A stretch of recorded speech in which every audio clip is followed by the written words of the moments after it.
Meu nome é Karen Ururaí, eu tenho 28 anos e sou médica veterinária.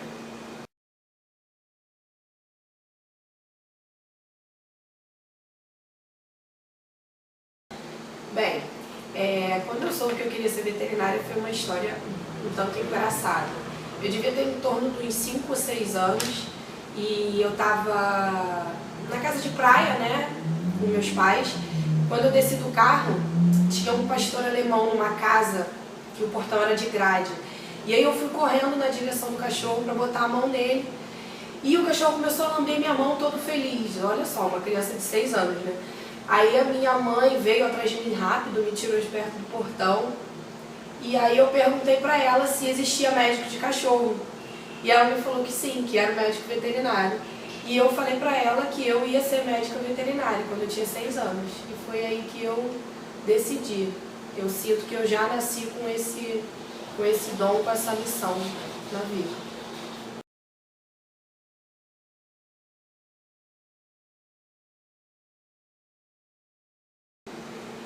A minha mãe sempre me apoiou. Desde quando eu estava prestando vestibular, né, que eu já dizia que eu ia ser veterinária, minha mãe sempre me apoiou. Meu pai fez uma pressãozinha para eu fazer medicina, porque a medicina tinha um retorno financeiro maior, mas depois que ele parou e pensou, né, em toda a minha trajetória, desde a infância, da adolescência, que eu estava sempre envolvida com animal, cuidando dos bichos, e ele tirou essa ideia de médico da cabeça dele e me apoiou, sempre me apoiaram também. Foi só um pequeno momento em que ele tentou, né, fazer com que eu desistisse para ver se realmente era aquilo que eu queria, né, mas depois ele me apoiou, os dois sempre me apoiaram e me apoiam até hoje.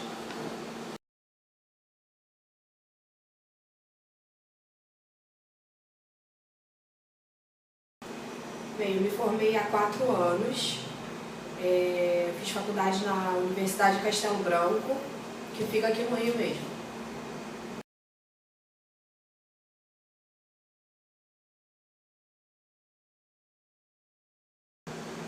Duas coisas foram bem difíceis para mim durante a minha formação. A primeira foi me afastar dos meus pais, porque eu morava no interior do Rio de Janeiro com eles e eu tive que vir morar no Rio para poder fazer a faculdade. E eu tive que ficar longe deles, né, vim morar sozinha para poder fazer a faculdade. Então isso foi a primeira dificuldade que eu encontrei. E a segunda dificuldade é que eu morava longe da faculdade, né? Eu pegava 2 ônibus para ir, 2 ônibus para voltar. Eu não estudava num lugar calmo, então era um lugar que eu tinha que passar às vezes pela frente da favela e isso me deixava um pouco nervosa.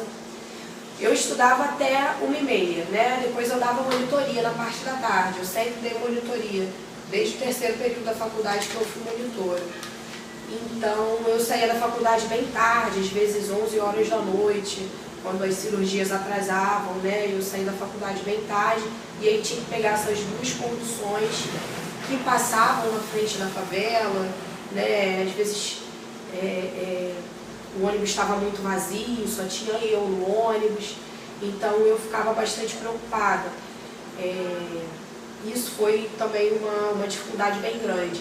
Nada atribuída ao processo de educação da faculdade, nem a quantidade de responsabilidade ou de matérias que eu tinha, mas sim essas situações externas que me trouxeram bastante dificuldade, com certeza.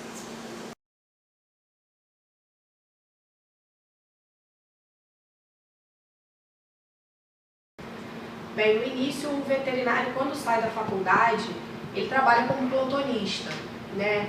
Então, em média, tem lugares que pagam menos, né? Mas em média você recebe aí R$ 70 por plantão diurno, R$ 80, R$ 90 por plantão noturno, essa é a média. Mas depois, assim que eu saí da faculdade, eu fui trabalhar, né? Depois eu fiz a minha especialização em anestesia, porque além de proprietária da clínica, eu sou anestesista e com isso eu pude agregar um pouco mais de valor, né, ao meu trabalho, porque eu não trabalho só com o plantão, eu também faço a parte de anestesia, mas em virtude da minha especialização, que duraram 2 anos.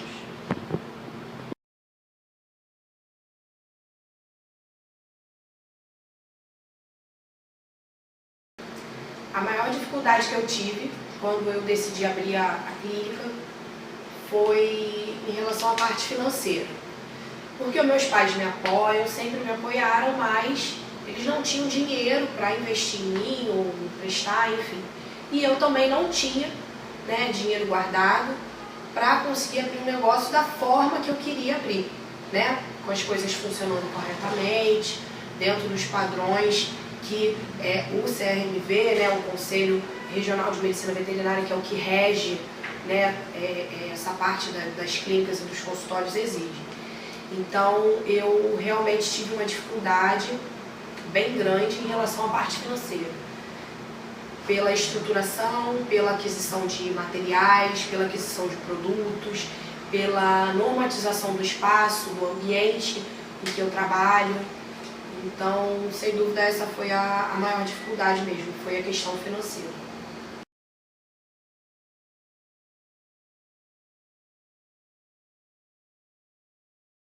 Bem, as minhas atualizações são através de congressos, né? Eu até recentemente, né, acabei de chegar de um congresso, foi o Congresso Nacional de Anestesia e Cirurgia, Congresso Brasileiro de Medicina Veterinária.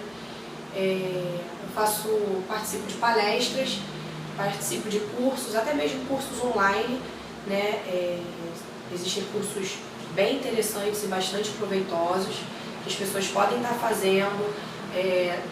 Quem não faz, isso não é desculpa de não ter tempo ou não ter condições, porque existem cursos na internet que você não precisa sair de casa, que tem um conteúdo programático bem interessante para fazer, para a pessoa poder aproveitar e tirar bastante proveito e passar isso para o seu cliente.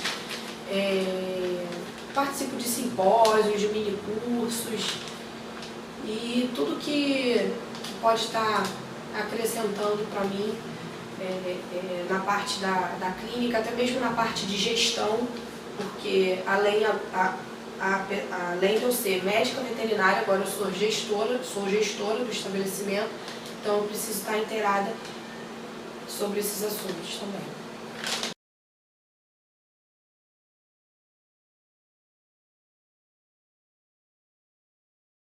Bom, eu ainda não tenho um número fixo, né, para passar para vocês de clientes mensais que eu atendo no ano, porque a minha clínica está aberta há 1 ano e a ascensão dentro da medicina veterinária acontece nos 3 primeiros anos. Então eu só posso afirmar a vocês o número de clientes que eu atendo por ano, né, por mês, após o 3º ano de funcionamento de um estabelecimento. Porque dentro da medicina veterinária, 90% dos estabelecimentos fecham no 1º ano de funcionamento. Então a gente tem aí 1 ano e 1 mês que a gente está aberto e a cada mês esse número de consultas vem aumentando, né, graças a Deus e graças à nossa conduta aqui com o paciente, com o proprietário, sempre de honestidade e de atenção. Então, em média, hoje, no mês de outubro, que foi o mês que passou, a gente fez uma média de 60 consultas por mês, mas com certeza no mês de novembro a gente vai estar atingindo um número bem maior.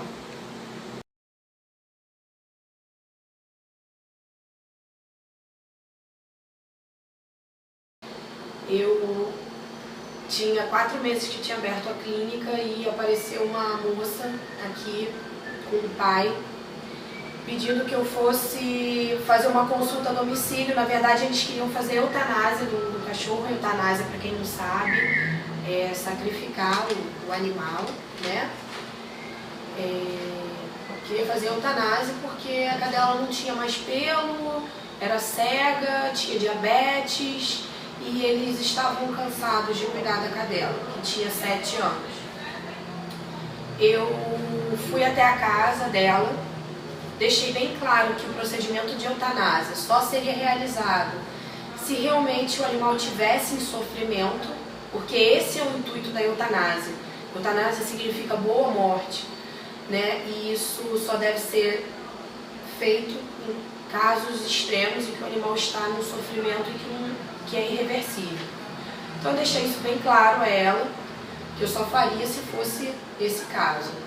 Quando eu cheguei à residência dela, eu encontrei a Julie, uma cocker, andando, bebendo água. Na hora que eu cheguei, ela foi ao pote de água, foi ao pote de comida, só não comeu porque não tinha. Realmente ela não tinha nenhum pelo na parte de cima, né, no dorso. Ela tinha bastante fezes grudadas na pata, muita secreção no olho, o olhinho dela estava tampado de secreção. Muito magrinha, com bastante características de maus tratos, né? E ao fazer o exame físico e a consulta e o histórico do animal, eu observei que ela tinha algumas patologias hormonais que facilmente seriam controladas com medicação a partir do momento que elas fossem identificadas. Para identificá-las, eu precisaria de alguns exames hormonais que têm um custo um pouquinho mais elevado do que a gente está habituado dentro da rotina clínica. Passei todo esse custo para o proprietário e toda a conduta clínica, se possivelmente ela tivesse essas alterações, né, que seriam feitas, e esperançosa de que o proprietário fosse desistir da eutanásia, porque na verdade tudo tinha solução, todas as doenças que ela apresentava. E voltei para a clínica, porque essa consulta tinha sido a domicílio. Ao retornar para a clínica, o proprietário me ligou imediatamente, dizendo que tinha pensado bem, que não queria fazer o tratamento, que realmente queria fazer a eutanásia. Ele me perguntou qual seria o valor da eutanásia. Eu olhei na tabela da clínica, né, o valor da eutanásia é a partir de R$250, mas eu deixei bem claro para ele que como ela era uma cadela que não se enquadrava dentro da eutanásia, que eu iria cobrar R$500 para fazer, sendo que todos os exames hormonais dela tinham dado R$460, ou seja, para iniciar o tratamento dela era mais barato do que para sacrificá-la. E 2 dias depois, o homem me apareceu aqui com ela nos braços e um bolo de dinheiro, uns R$500 para me dar, para eu poder fazer a eutanásia. Eu pedi da licença para ele, que ele estava na recepção, vim aqui dentro do consultório, toda arrepiada, com o olho cheio de lágrima, e até me emociono, porque eu nunca tinha visto tamanha brutalidade, tamanha falta de amor para um animal que viveu com essa família durante 7 anos. Ela era um filhote quando ela foi para lá, ela aprendeu a latir na casa deles, ela abanava o rabo toda vez que eles chegavam, ela lambia eles, e eles agora, porque ela está velha e doente, resolveram matá-la. Então eu retornei para a recepção e fui bem sincera com eles, né?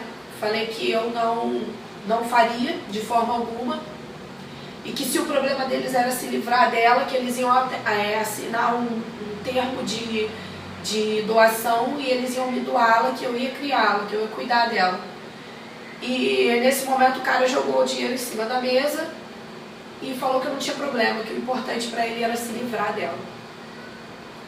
Então a partir desse dia a Julie passou a ser minha.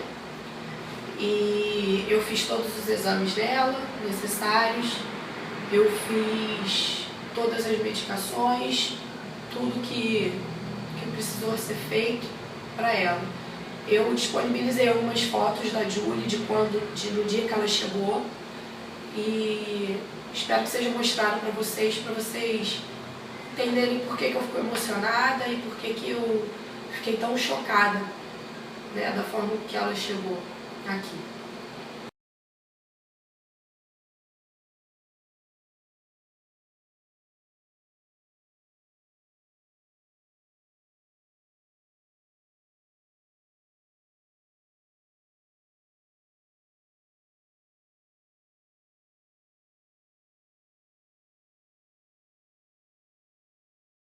Bem, para as pessoas que querem, né, ingressar em profissões voltadas para a área de saúde, eu diria que basicamente a gente tem que ter muito amor e dedicação e empenho ao que a gente faz. Não importa se você vai cuidar de gente ou se você vai cuidar de animais, porque os animais, eles vêm acompanhados das pessoas, eles não vêm para cá sozinhos, né? O animal hoje ele está inserido num contexto familiar que envolve amor de pai, amor de mãe, porque os animais hoje em dia são filhos, são irmãos. Então a gente, seja eu veterinária, ou médico, ou dentista, enfim, qualquer profissão voltada para a área de saúde, ele tem que estar preocupado com o bem-estar do ser humano, seja ele racional ou irracional, porque se na nossa sociedade houvesse um pouquinho mais de amor e preocupação com o ser humano, a gente não estaria do jeito que está, a saúde pública não estaria do jeito que está, porque o médico se formaria por amor ao ser humano, não por N outros motivos. Então, ao atender, ele atenderia o ser humano com amor, e não com descaso que a gente vê hoje em dia.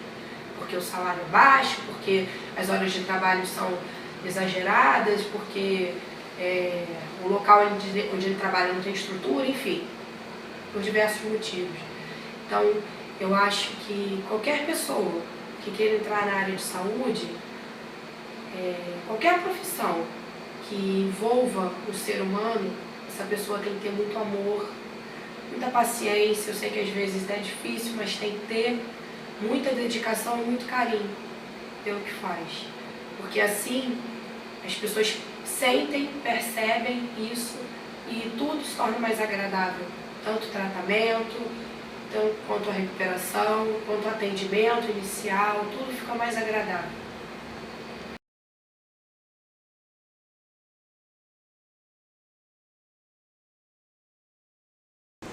Bem, gente, meus benefícios estão aqui, ó. Essa é a Julie, minha filhinha, que está comigo desde fevereiro. Foi a cachorrinha, a história que eu contei pra vocês. Agora ela tá cheia de pelo, ó. Pra vocês compararem com as imagens. Cheia de pelo. Ó, o olhinho dela. Ela é cega. Mas não é por isso que a gente tem que sacrificá-la. Ela vive muito bem aqui, ela sabe onde é que eu tô, ela conhece minha voz, ela vem na minha direção, ela come, bebe água e ela vive muito bem. Tá em tratamento ainda, vai ficar pro resto da vida fazendo 2 comprimidinhos pela manhã e 2 injeçõezinhas ao longo do dia. Nada de anormal, nada que ninguém pudesse fazer, mas o antigo cara que cuidava dela, porque aquilo não era um dono, né? Era uma pessoa que tinha ela dentro de casa, não quis fazer, e graças a Deus que ela veio pra mim, que ela é meu amor. Né?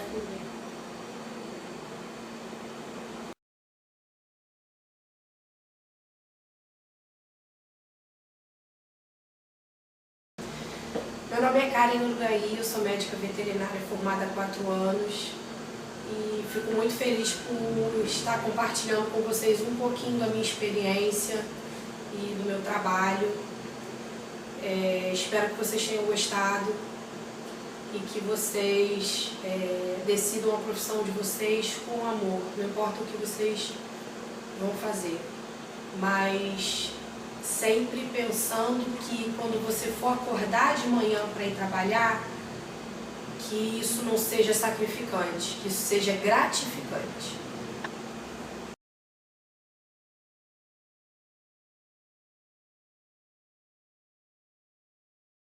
Vai. Esse aqui é o Bruce, esse é o Armani, essa é a Julie, né, que vocês já viram. Eles também foram abandonados. E eles são os bichinhos da veterinária Animales. E vive todo mundo bem, viu? Gato, cachorro, todo mundo vive bem. Todo mundo é amigo.